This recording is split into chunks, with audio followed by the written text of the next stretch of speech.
जय माँ दुर्गे। आज हम सुनेंगे श्री दुर्गा सप्तशती का 7वां अध्याय, जिसमें चंड और मुंड का वध का वर्णन किया गया है। मैं मातंगी देवी का ध्यान करती हूँ। वे रत्नमय सिंहासन पर बैठकर पढ़ते हुए तोते का मधुर शब्द सुन रही हैं। उनके शरीर का वर्ण श्याम है। वे अपना एक पैर कमल पर रखे हुए हैं और मस्तक पर अर्धचंद्र धारण करती हैं।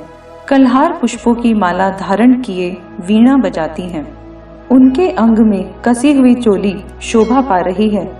लाल रंग की साड़ी पहने हाथ में शंख का पात्र लिए हुए हैं। उनके बदन पर मधु का हल्का हल्का सा नशा जान पड़ता है और ललाट में बेंदी शोभा दे रही है। ऋषि कहते हैं, तदनंतर शुंभ की आज्ञा पाकर वे चंड मुंड आदि दैत्य चतुरंगिनी सेना के साथ अस्त्र शस्त्रों से सुसज्जित हो चल दिए। फिर गिरिराज हिमालय के सुवर्णमय ऊंचे शिखर पर पहुंचकर उन्होंने सिंह पर बैठी हुई देवी को देखा। वे मंद मंद मुस्कुरा रही थीं। उन्हें देखकर दैत्य लोग तत्परता से पकड़ने का उद्योग करने लगे। किसी ने धनुष तान लिया, किसी ने तलवार संभाली और कुछ लोग देवी के पास आकर खड़े हो गए। तब अंबिका ने उन शत्रुओं के प्रति बड़ा क्रोध किया। उस समय क्रोध के कारण उनका मुख काला पड़ गया, ललाट में भौहें टेढ़ी हो गईं और वहां से तुरंत विकराल मुखी काली प्रकट हुई, जो तलवार और पाश लिए हुई थी। विचित्र खड्डवांग धारण किए और चीते के चर्मक साड़ी पहने नर मुंडों की माला से विभूषित थी। उनके शरीर का मांस सूख गया था, केवल हड्डियों का ढांचा था, जिससे वे अत्यंत भयंकर जान पड़ती थीं। उनका मुख बहुत विशाल था। जीभ लपलपाने के कारण वे और भी डरावनी प्रतीत होती थीं। उनकी आंखें भीतर को धसी हुई और कुछ लाल थीं।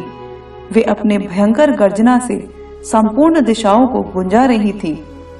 बड़े बड़े दैत्यों का वध करती हुई वे कालिका देवी बड़े वेग से दैत्यों की सेना पर टूट पड़ी और उन सबको भक्षण करने लगी।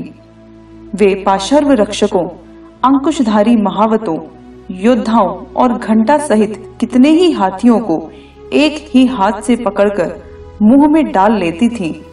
इसी प्रकार घोड़े, रथ और सारथी के साथ रथी सैनिकों को मुंह में डालकर वे उन्हें बड़े भयानक रूप से चबा डालती थीं। किसी के बाल पकड़ लेती, किसी का गला दबा देती, किसी को पैरों से कुचल डालती और किसी को छाती के धक्के से गिराकर मार डालती थी। वे असुरों के छोड़े हुए बड़े बड़े अस्त्र शस्त्र मुंह में पकड़ लेती थी और रोष में भरकर उनको दांतों से पीस डालती थी।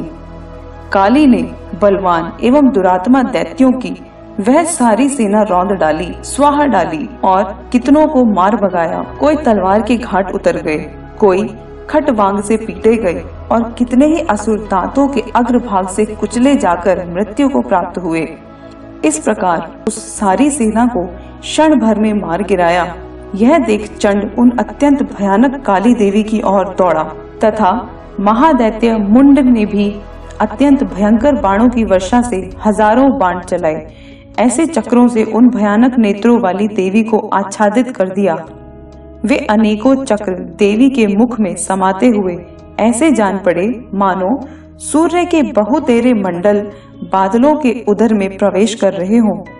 जब भयंकर गर्जना करने वाली काली ने अत्यंत रोष में भरकर विकट अट्टहास किया, उस समय उनके विकराल बदन के भीतर कठिनता से देखे जा सकने वाले दांतों के प्रभाव से वे अत्यंत उज्जवल दिखाई देती थीं। देवी ने बहुत बड़ी तलवार हाथ में ले का उच्चारण करके चंड पर धावा किया और उसके केश पकड़कर उसकी तलवार से उसका मस्तक काट डाला। चंड को मारा देखकर मुंड भी देवी की ओर दौड़ा। तब देवी ने रोष में भरकर उसे भी तलवार से घायल करके धरती पर सुला दिया। महापराक्रमी चंड और मुंड को मारा गया देख मरने से बची हुई बाकी सेना भय से व्याकुल हो चारों ओर भाग गई। तदनंतर काली ने चंड और मुंड का मस्तक हाथ में ले चंडिका के पास जाकर प्रचंड अट्टहास करते हुए कहा, देवी, मैंने चंड और मुंड नामक इन 2 मां पशुओं को तुम्हें भेंट किया है। अब युद्ध यज्ञ में तुम शुंभ और निशुंभ का स्वयं ही वध करना। ऋषि कहते हैं, वहां लाए हुए उन चंड मुंड नामक महादैत्यों को देखकर कल्याणमयी चंडी ने काली से मधुर वाणी में कहा, देवी, तुम चंड और मुंड को लेकर मेरे पास आई हो, इसलिए संसार में चामुंडा के नाम से तुम्हारी ख्याति होगी। इस प्रकार श्री मार्कंडेय पुराण में सावर्णिक मनवंतर की कथाएं के अंतर्गत देवी महात्म्य में चंड मुंड वध नामक 7वां अध्याय संपूर्ण हुआ। जय मां दुर्गे।